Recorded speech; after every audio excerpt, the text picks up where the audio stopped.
नमस्कार, मी प्रियंका गोरड. भाग्यविजय या आमच्या विशेष कार्यक्रमात आपलं स्वागत. उद्या आपल्या सर्वांच्याच घरी बाप्पाचं आगमन होणार आहे आणि बाप्पाच्या आगमनाचा आदला दिवस म्हणजेच आजच्या दिवशी हरतालिकेचा उपवास केला जातो. अखंड सौभाग्य राहावं यासाठी हरतालिकेचं व्रत केलं जातं. हर हे भगवान शंकराचं नाव. शंकराची आराधना करण्यात येत असल्यानं या व्रतास हरतालिका म्हणून संबोधण्यात येतं. हरतालिकेचं व्रत हे सर्व पाप आणि कौटुंबिक चिंतांना दूर करण्यासाठी केलं जातं. शिव पार्वतीच्या आराधनेचं हे सौभाग्य व्रत फक्त महिलांसाठीच आहे. निर्जला एकादशी प्रमाणे हरतालिका व्रताच्या दिवशी उपवास पाळण्यात येतो. आता हरतालिकेचं महत्त्व सांगण्यामागचं कारण म्हणजे आज आपण याच विषयावर चर्चा करणार आहोत.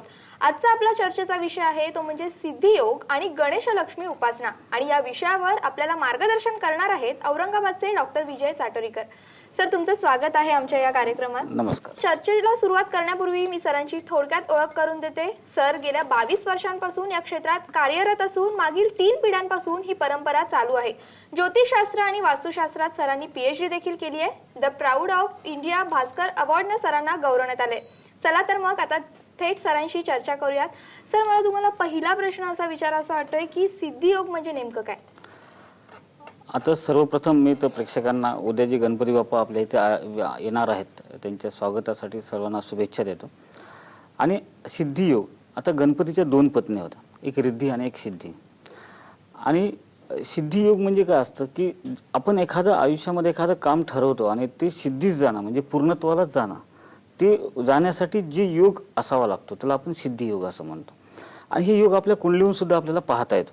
आपल्या कुंडलीनुसार जर आपण ग्रहमानानुसार जर आपण विचार केला की आपल्याला एखादं काम करायचं आहे आणि ते पूर्णत्वाला इतके दिवसामध्ये आपण टाइम पिरियड ठरवला असतो कोणत्याही गोष्टीचा, की हे आपण समजतो की लग्न ह्या वयामध्ये झालं पाहिजे, नोकरी ह्या वयामध्ये लागली पाहिजे, एज्युकेशन आपलं हे झालं पाहिजे. तर हे जे आपण पूर्णत्व ला नेणं ज्याला म्हणतो आणि त्यासाठी तो योग येणं फार गरजेचं असतं, त्याला आपण सिद्धियोग असं म्हणतो. या उपासनेसाठी सर नेमकं कुंडलीचं महत्व काय आहे? ही उपासना करताना कुंडली नेमकी कशी महत्वाची ठरते? महत्वाचं एक सांगू का?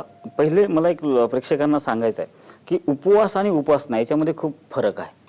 उपवास, उप म्हणजे जवळ आणि वास म्हणजे राहणे, म्हणजे सत्संगाच्या सानिध्यात राहण्याला आपण उपवास असं म्हणत असतो.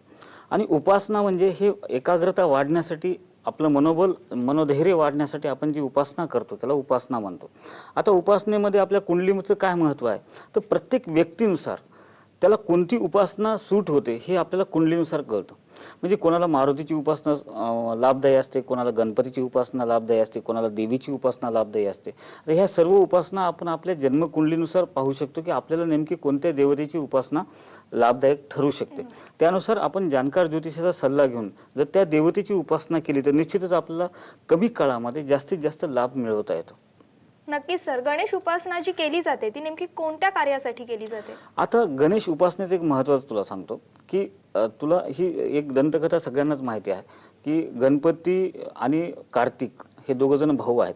आणि कार्तिकेनं जेव्हा यांच्यामध्ये शर्यत लागली की पूर्ण विश्वाला एक फेरी मारून यायची, तेव्हा गणपतीनं आपल्या आईवडिलाला म्हणजे शंकर पार्वतीला एक फेरी मारली उंदरावर बसून.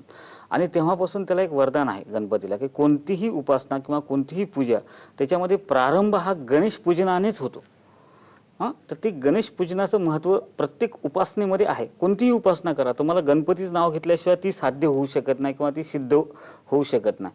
त्यानुसार आपण कोणतीही उपासना जेव्हा करत असतो तेव्हा गणपतीची उपासनेला फार महत्त्व आहे. आता हे उपासनेमध्ये कोणाला लाभदायक ठरू शकते तर महत्त्वाचं हे आहे की तुमच्या जीवनामध्ये कोणतेही संकट असो, कोणतीही अडचण असो किंवा शैक्षणिक असेल, आर्थिक असेल, मानसिक असेल, शारीरिक असेल, कौटुंबिक असेल, ह्या प्रत्येक अडचणीवर ही गणेश उपासना जी आहे ती आपल्याला लाभदायक ठरते.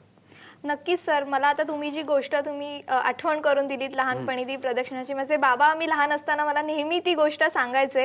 म्हणजे गणपती आले की आमच्या घरामध्ये ती अशी लगबग सुरू व्हायची आणि मग माझा हट्ट असायचा की मला ऐकायचंय की काय आहे ती कथा. थोडक्यात ती कथा सांगा ना सर. विश्व प्रदक्षिणाची कथा आहे ती की काय झालं की कार्तिकेय म्हणजे गणपतीचे मोठे भाऊ आणि गणपती हे दोघंजण, ह्या दोघांना सांगितलं की तुम्ही विश्वाला प्रदक्षिणा मारून या आणि जो येईल तो श्रेष्ठ. तर असं झाल्यानंतर कार्तिकेयचं वाहन मोर होतं, ते मोरावर बसून प्रदक्षिणा निघाले. आणि गणपतीचं वाहन उंदीर आहे, मग आता उंदीरावर प्रदक्षिणा मारणं फार अवघड होतं, म्हणून त्यांनी काय केलं की शंकर आणि पार्वती त्याचे माता पिता आहेत त्यांना असं मध्यभागी बसवलं आणि त्यांच्या भोवतालून एक प्रदक्षिणा मारली. आणि ती प्रदक्षिणा मारल्यानंतर ते म्हणले की ह्यांनीच मला हे ब्रह्मांड दाखवलेलं, हे विश्व ह्यांच्यामुळं मला पाहायला मिळाले, त्यामुळं हेच माझ्यासाठी हेच विश्व माझं आहे. विश्व. आणि म्हणून त्यांनी त्याच्यासोबत प्रदक्षिणा मारली त्यांच्या भोवती आणि अशा पद्धतीने त्यांनी ती स्पर्धा जिंकली. आणि कार्तिकेयनं सुद्धा कौतुकानं त्यांचं ते मान्य केलं की ही स्पर्धा गणपतीने जिंकली. तेव्हापासून आपण कोणत्याही पूजेचा मान पहिल्यांदा आपण गणपतीला देतो.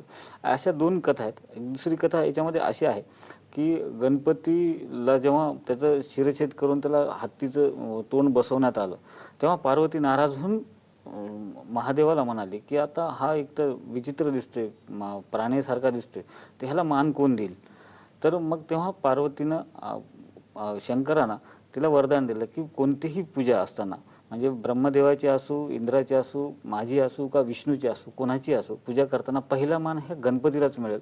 अशा प्रकारे गणपतीचं पूजेसाठी त्याला मान मिळालेला. आता शिक्षणासंबंधित ज्या काही समस्या येतात त्यासाठी ही गणेश उपासना कशी फलदायी ठरते? निश्चित मी आता सांगितलं तुला की गणेश ही बुद्धीची देवता आहे, आकलन शक्ती वाढवणारी देवता आहे, स्मरणशक्ती वाढवणारी देवता आहे, तुमची कॉन्सन्ट्रेशन कन्सिस्टन्सी वाढवणारी देवता म्हणजे ही गणेश देवता आहे. गणपतीची मूर्ती आपण जेव्हा पाहतो ना, तेव्हाच आपल्यामध्ये एक प्रसन्नता येते. आपण पाहतो कोणतीही गणपती पाहू. मी मागे एकदा ह्याला यवतमाळला मी एका प्रदर्शनाला गेलो होतो. तिथं 11,1111 गणपतीच्या मूर्त्या होत्या आणि ते पाहिल्यानंतर प्रत्येक मूर्ती असं पाहिलं की असं मला वाटायचं की ह्या मूर्तीमध्ये काहीतरी वेगळं वैशिष्ट्य आहे आणि ती मला अशी वाटायचं की ही पण मूर्ती आपण आपल्या घरात असायला पाहिजे, ती पण असायला पाहिजे. एवढी प्रसन्नता गणपतीमध्ये आहे. आणि शैक्षणिक बाबतीमध्ये जेव्हा एखादा विद्यार्थी त्याचा अभ्यासात लक्ष लागत नसेल, एकाग्रता येत नसेल त्याला, किंवा आठवत नसेल वाचलेलं किंवा अभ्यास केलेलं त्याला लक्षात राहत नसेल, तर अशा विद्यार्थ्याने जर गणपतीची उपासना केली. आता उपासना म्हणजे नेमकं काय करायचं, कारण आजकालच्या मुलांना कसं की शाळा ट्युशन्स एवढ्यामध्ये वेळ भेटत नाही की त्यांना फार मोठे जप तप करावा, इतका वेळ नसतो त्यांच्याकडे. पण अशा विद्यार्थ्यांनी जर गणपतीचं रोज नुसतं दर्शन जरी घेतलं आणि मनोभावे गणपतीचं स्तोत्र जरी म्हणलं त्यांनी, किंवा ओम गण गणपते नमः हा मंत्र जरी 11 वेळेस किंवा 21 वेळेस म्हणला, तर निश्चित त्यांना त्यांच्या बुद्धीमध्ये फरक पडतो आणि त्यांची स्मरणशक्ती वाढेल, आकलन शक्ती वाढेल, बुद्ध्यांक वाढेल त्यांचा आणि एकाग्रता पण वाढू शकतं. गणपतीची अनेक नावं आहेत, त्यातलं एक म्हणजे विघ्नहर्ता. मग त्याला विघ्नहर्ता असं का म्हणतात? आता विघ्न दूर जो करतो त्याला विघ्नहर्ता असं आपण म्हणतो. एक एक पुराणातली एक कथा सांगतो मी. रावणाची आई जी होती ती शिवभक्त होती आणि तिने शिवाची उपासना करायची, महादेवाची उपासना करायची. तिने मृत्तिकेचा म्हणजे मातीचा महादेव तयार करून त्याची पूजा करत असे. आणि ते एक दिवशी रावणानं पाहिलं की आपली आई मृत्तिकेचा म्हणजे मातीचा महादेव तयार करते आणि त्याची पूजा करते. मग त्याला वाटलं की आपण एवढे श्रीमंत आहोत, एवढे मोठे आहोत, आपलं एवढं नाव आहे आणि आपली आई साध्या मातीचा महादेवाची पूजा करते. हा पण शिवभक्त होता रावण. तर तो त्यानं आईला सांगितलं की आई तू हे काय करतेस, तर तुझ्यासाठी मी स्वतः आत्मलिंग शिवाचं मी तुझ्यासाठी घेऊन येऊ शकतो, त्याची तू पूजा कर. असं म्हणून त्यानं आईच्या पूजेला आत्मलिंग आणण्यासाठी आणि ते आपल्याला मिळावं यासाठी त्यानं शिवाची उपासना सुरू केली. आणि आपली त्याला 10 तोंड होते, त्यातलं एक तोंड तोडून त्याचा त्यानं तंबुरा तयार केला आणि त्याच्यावर त्याचे गीत प्रार्थना किंवा त्याची आरती होती महादेवाची ती त्यानं ती गायली आणि भोलेनाथ प्रसन्न झाले. भोले ते लवकर प्रसन्न झाले आणि त्यांनी रावणाला विचारलं की बा तुला काय पाहिजे सांग, कोणतं वर पाहिजे. तर ते म्हणलं मला तुमचं आत्मलिंग पाहिजे. आणि रावण म्हणले तथास्तु, पण एका अटीवर देतो म्हणले की मी हे लिंग जे देतोय ते इथून तू सरळ जिथे ठेवशील त्या ठिकाणी ते स्थापन होईल, पण ते कुठं ठेवायचं ही तुझी मर्जी. मग रावणाला वाटलं आपण रस्त्यात जर कुठे ठेवलं तर तिथेच थांबेल, मी तिथेच ते लिंग राहील. तर असं जात असताना पण रावण हा फार भाविक होता, धार्मिक होता. तो त्रिकाल संध्या करायचा, 3 टाईम सकाळ दुपार संध्याकाळ 3 वेळेस संध्या तो करत असे. आणि जेव्हा ते आत्मलिंग घेऊन गेलं, जेव्हा सगळं इंद्र दरबारात हे कळालं, ब्रह्मा विष्णू महेशला कळालं, त्यांना वाटलं की महादेवाने हे काय केलं की आत्मलिंग देऊन टाकलं, तर उद्या तो इंद्राचं जे स्थान आहे तो घेऊ शकतो आत्मलिंगामुळे, एवढी ताकद त्या आत्मलिंगामध्ये असते. तर आपल्याला ते आत्मलिंग रावणासोबत इथपर्यंत पोहोचणं चुकीचं आहे, मग ते कुठेतरी थांबलं पाहिजे. मग आता हे एवढं मोठं आलेलं विघ्न आता हे कसं दूर करायचं. मग त्यांनी काय केलं की गणपतीला विनवणी केली की जाऊन कोणत्या हालतीमध्ये ते रावणानं ते लिंग त्याच्यासोबत नेलं नाही पाहिजे ना, कुठेतरी रस्त्यामध्ये कसंही करून त्याला थांबून ते लिंग कुठेतरी ठेवलं पाहिजे. अशी काहीतरी त्याच्यातून मार्ग काढा. आणि सगळ्या देवानं, नारदांनी, इंद्रानं, ब्रह्मा, विष्णू, महेश यांनी सगळ्यांनी गणपतीला विनवणी केली आणि गणपती मग तयार झाले. गणपतीने एक गुराख्याचं म्हणजे शेतामध्ये जे गाई वगैरे चारतात अशा गुराख्याचं रूप घेऊन गोकर्णाचं जे जंगल आहे त्याच्यामध्ये ते गुराख्याच्या रूपामध्ये थांबले आणि तिथून तो रावण जात होता. रावणाला एक लक्षात आलं की तो त्रिकाल संध्या करत असल्यामुळे सायंकाळची वेळ झाली होती आणि अशी निर्माण केली होती, हे देवांनी ती निर्माण केली होती की ते सायंकाळ सूर्यावर एक कवच टाकलं आणि सायंकाळ झाली असं दर्शवलं. आणि गोकर्णाच्या तिथं संध्याकाळ झाली, त्याची संध्येची वेळ झाली, संध्यात तो रावण टळू देत नव्हता, त्याला ते संध्या करायची, आता लिंग ठेवायचं कुठं. मग त्याला वाटलं हा लहान मुलगा आहे, आपण ह्याच्याजवळ ठेवू, हा काय करणार आहे, हे काही धोका देऊ शकत नाही आपल्याला. मग त्यांनी त्या मुलाला सांगितलं की तू कोणाचा आहेस काय नाही असं विचारलं आणि म्हणे हे लिंग तुझ्या हातात राहू दे, मी संध्या करतो, संध्या करून होईपर्यंत तुझ्या हातात ठेव. पण गणपती जे गुराख्याच्या रूपात होते ते म्हणले मी तुम्हाला 3 वेळेस आवाज देईल, जर माझ्या हाताला कळ लागली तर मी 3 वेळेस तुम्हाला आवाज देईल, 3 वेळेमध्ये जर तुम्ही नाही आलात तर मी हे खाली ठेवून देईल. तर रावण म्हणला ह्याचा 3 वेळेस आवाज देईपर्यंत आपली संध्या होऊन जाईल. पण तो संध्येला सुरुवात केली की गणपतीने आवाज दिला की माझ्या हाताला कळ लागते, मी ठेवतो. लगेच दुसरा आवाज दिला, असं करून 3 आवाज दिले. रावणाची संध्या काही संपली नाही आणि मग ते जे लिंग आत्मलिंग होतं ते गोकर्ण महाबळेश्वरला गणपतीनं स्वतः स्थापन केलेलं आहे, म्हणून आपण त्याला एवढं महत्त्व आहे. म्हणजे देवाला आलेले विघ्न सुद्धा तो गणपती तारतो, म्हणून त्याला आपण विघ्नहर्ता असं म्हणतो. नक्कीच या विघ्नहर्ताबद्दल आपल्याला अजूनही चर्चा करायची आहे, मात्र इथे एक छोटासा ब्रेक.